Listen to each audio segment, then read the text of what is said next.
umaga na po sa inyo lahat. Magandang gabi, magandang hapon, magandang umaga. Saan mang panig ng mundo po kayo naroon na naaabot ng live broadcast na ito. Welcome po muli sa live broadcast ng Sharpen Our Memory. Pero sa pagkakataon po ito ay medyo magsesegue po ako. Hindi po ako mag-recite ngayon.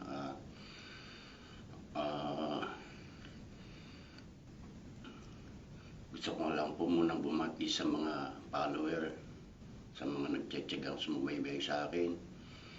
Una-una po kay Brad Eliseo Ramos, Raymond Tampos, yan, mga taga-lokal po ng San Jose, si Brad Roland Ruela, Armando Cortez, yan, di ko po siya na-meet personally.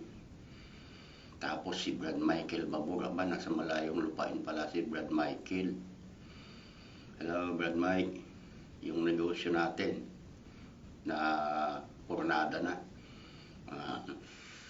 Pero hindi bale, okay lang. Nakakaraos naman tayo, kawa ng Diyos. Hindi ko na rin pumabati iba pa kasi unang-una po hindi ko naman mabasa lahat yung mga comment. Alam niyo naman po, hindi pa ako nakakabasa. Halos wala akong nakikita sa screen ng cellphone. Isa pa nga po pala sa gusto kong batiin, yung pong nakikita kong batang vlogger na bulag.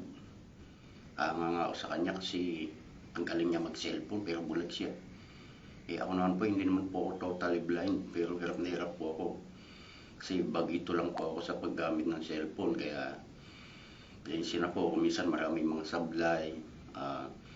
Gusto ko lang po sa kasing magamit nga po yung talent na ibinigay sa akin ng Diyos, yung term po sa Bible na biyaya na pinagkatiwala ng Diyos. Yun nga po yung mapagkalooban ako ng memory na masasabing hindi naman perfect, hindi po perfect kasi Diyos lang po mayroong perfect memory. Pero katulad nga po ng title ko, Sharpen Our Memory, patuloy po natin pinatatalas, hindi pa tayo nawawala ng tiyagaan na magpatalas kasi po hindi naman po tatalas ang kung hindi natin iniaasa, maski po yung patalim, ang kutsilyo, o kung ano mang patalim. Pag hindi natin iniasa, kakalawangan yan, pupungol yan. Ganun po, kaya ako po palibas-libangan ko talaga mag-memorize, maski nung bata pa ako. Ngayon po na lalo pang lumawak yan nung matuto ako ng mag-chess. Naglalaro nga po ako ng blindfold chess. Tapos ngayon po sa salita ng Diyos lalo pong lumalawak. Sa edad ko pong ito na 68 na po ako. Hindi ako nakakabasa. Nagme-memorize lang po ako sa pamamagitan ng pakikinig ng audio Bible. Pero awa po ng Diyos, sinasamahan po ako ng Panginoon sa Kristo. Kaya nagagawa ko po yun. Ngayon po, meron naman pong explanation sa science yung tungkol sa pagkakaroon ng good memory. Meron nga pong itinuturo mga technique doon kasi po nung ako yung nakakabasa pa ng mga nakakaraang ilang taon. Nagkaroon po ako ng libro ng may pamagat po na how to develop superpower memory. Doon po itinuturo po yung mga teknik kung paano magpatalas ng memorya at sa mga susunod pong mga video ay pwede ko pong ibahagi sa inyo yun kasi po ito naman po ay magkapakipakinabang sa saan man pong all walks of life po, nag-oopisina ka, estudyante ka, ano man ang trabaho mo, driver ka, mahalaga po yung memorya. Kaya po, yun po ang aking ibabahagi ngayong pagkakataon na ito. Unang-una po, yun po munang theory. Nawala na po kasi yung libro na yun. Pero ang natatandaan po, yung unang-unang theory niya about human mind. Ang itinuturo po doon, medyo nagja-jive din po naman sa Bible na yun daw po ang utak ng tao ay para siyang bangko na hindi napupuno. Deposit ka ng deposit dyan. hindi po siya kayang punuin.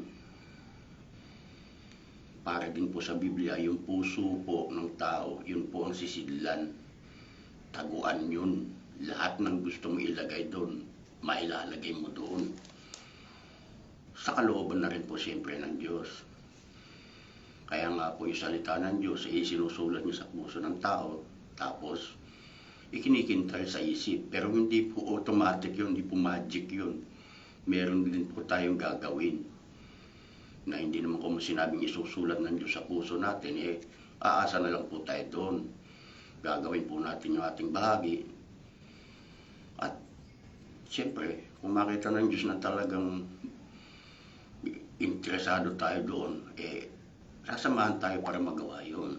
Ngayon po, yun nga pong utak ng tao, na kung saan po ay doon yata kinuha ang disenyo ng computer. Ang computer po kasi hindi naman nakakaamoy, walang panlasa. So kahit matalas po ang memory ng computer, hindi niya alam kung ano ang amoy at ano ang lasa. Pero ang utak po ng tao, mayroong ganun. Sasabi natin kung ano lasa ng ating kinain, kung ano ang ating naamoy. Yun nga po, natatandaan natin yun. Hindi po totoo yung sinasabi ng iba na mapukol po ang memory. Pag pumasok po sa utak at sa puso ng tao, nandun na po yun. Ayon po doon sa nabasa ko. Hindi na po mabubura yun. Maaaring nalilimutan sa isang panahon. Pero dumarating yung panahon na naaalaala mo yun. Pagka naalala mo, mayroong nagtitrigger sa'yo na parang isang bagay, bigla na lang magliring sa utak mo yung impormasyon na yun at tuloy-tuloy na yun. Pagka nga po ako nagre-recite, parang may mga letra sa paligid ko na nakikita ko, bagaman wala naman po, hindi nga po nakakabasa kahit lagyan mo ako ng prompter, hindi ko po mababasa yun ano po ibig sabihin? Kasi po, yun pong mga nalalagay sa puso, sa isip, ay atin pong naalala yung pagka hinihingi ng pagkakataon. Katapos po, siyempre po, kung ano lang po yung na-register doon, hindi naman po pwedeng maalala natin yung wala. Kaya nga po, yun po ang isang pinanghawakan kong theory, maliban po doon sa, siyempre, yung pagsama ng Diyos.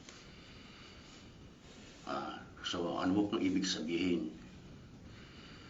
Kailangan din po, para makapag-memorize tayo, lagyan natin yung sinasabing bangko, yung sisidlan.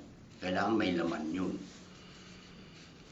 Kung ang nakalaman doon, kung ikaw ay sabongero, nakalaman doon puro tungkol sa sabong, yun ang mamimemorya mo. Di po ba? Ganun lamang po, wala naman pong hiwaga doon. Marami pong nagtataka, marami nawiwirduhan sa ginagawa ko. Pero sa akin po, simpleng bagay lang po yung mag-memorize. Unang-una nga po, matyaga po talaga akong mag-memorize.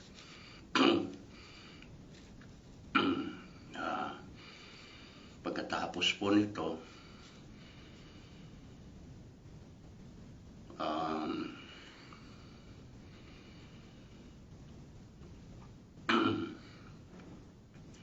bakit nga po ba kailangan ang memory? Yan po ang isa pa. Meron nga po akong mga kasama dito na mismo yung cellphone, yung number na cellphone niya, hindi niya matandaan. Kaya ako po, hindi ako nagpo-phone book. Number ng cellphone ko, number nung, basta yung mga regular kong mga tinatawagan. Sa isip ko lang po yun. Tinuturo nga po doon sa libro yun, yung linking method at saka by association. Once daw po na binigay sa yung number na isang kakilala mo, i-associate mo kagad doon yung mukha niya at pangalan niya. So pag naalala mo yung mukha niya, ando na po kagad yung number niya. Ganun po ang technique eh. Halimbawa, kaibigan mo babae, nakita mo yung mukha niya, ganun na itsura niya. Kumbaga, ikakabit mo na doon sa mukha niya yung number niya. Kaya pag naalala mo yung mukha niya, nahandun na rin yung number para nakasulat sa mukha niya. Ganun po, mga technique. Isa lang po yung sa paraan. Sana po mapakinabangan ito ng marami sa ating mga follower kasi po marami pong dumadaing na, Brad, ang hina kasi ng memorya ko eh. Meron nga po akong kasama rito, hanap ng susi ng kanyang motor. Magkahapon na nag-aanap. Tapos tinignan niya na lahat ng lugar. Sinabit daw niya sa ganon, sinabit sa ganito, tinignan sa bag niya. Lipas po halos maghapon bago nakita, nasa bag din pala niya. Pero hinahanap niya na doon. Yan po naman, hindi naman siguro mapuro ng memory ng gano'n. Parang absent-minded lang po. Yan po ang isa pang unang kailangan. Para hindi tayo maging absent-minded, kailangan po natin talaga yung presence of mind. Pagka po tayo nagbabasa, nakikinig ng kung ano man, o kaya ano man ang ating ginagawa, dapat po metikuloso tayo sa ating ginagawa. Binabasa, pinapakinggan, atentibo, ika nga sa pakikinig. Tapos, kino-observer po sana tayo. Lahat ng detalye ng ating pinapakinggan, binabasa, mga detalye ng ating pinaggagawa. Talaga pong ginagawa natin, hindi basta magawa lang. Hindi yung nagbabasa, makabasa lang. Nakikinig, makapakinig lang. Hindi po ganun. Kasi, hindi po papasok sa puso natin at isip kung hindi po natin pinatutuloy tulad po sa pakikinig. Dalawa pong tenga natin ang mayayari niya kung hindi ka atentibo sa pakikinig.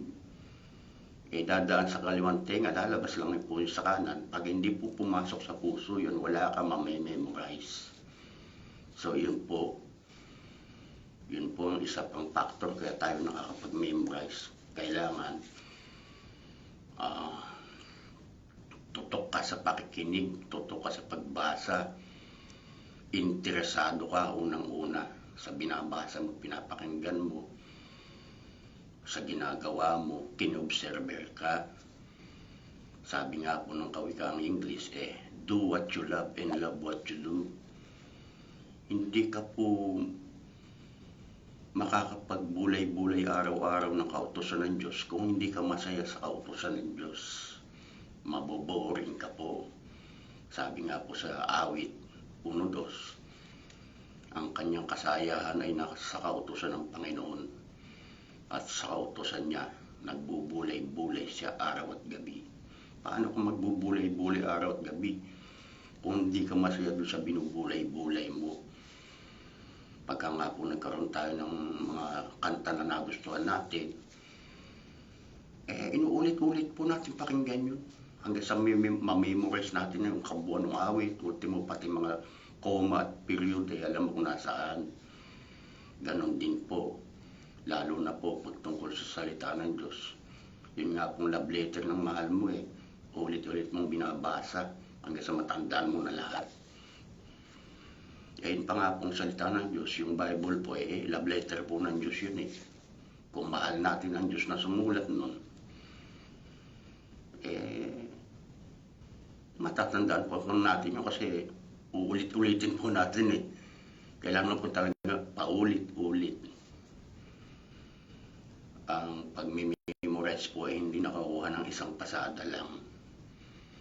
Tiyaga, determinasyon. Siyempre, yung awat tulong ng Diyos, yung pagsama ng ating Panginoong Jesucristo. Kasi sabi po ng ating Panginoong Jesucristo, sa 15:5 ng Juan, ako ang puno ng ubas, kayo ang mga sama. Ang nananatili sa akin at ako'y sa Kanya, ay siyang nagbubunga ng marami, sapagkat kung kayo'y hiwalay sa akin, ay wala kayong magagawa. Gayon po, bagaman po may tinuturo ang science, kung karunungan ng tao, may mga technique po, mababaliwala po lahat yun kung dito po tayo sasamahan ng Diyos. Kasi ang Diyos naman pong nagbigay sa atin ng ganong kakayahan. Sa mga susunod pong mga pag-broadcast ko ay marami pa akong maibabahagi sa inyo ng mga pamamaraan, kasi yun po talagang ginagawa ko halos araw-araw po, daily routine ko po yan. Makinig ng audio Bible, makinig ng music, yun lang po. Tsaka yung chess nga po, ako nga po yung nag-chess kahit nag-iisa ako, walang board sa harap ko, sa isip lang po. Kaya yan po ang aking maibabagay hanggang sa mga susunod ko po uling pagla-live broadcast. Maraming salamat po ulit sa inyo. Sana po kahit paano ay nakapagbahagi ako sa inyo ng konting kaalaman. Paki-like na lang po, comment na po kayo, subscribe po, at maraming salamat po ulit sa inyo hanggang sa susunod pong live broadcast. Maraming salamat po.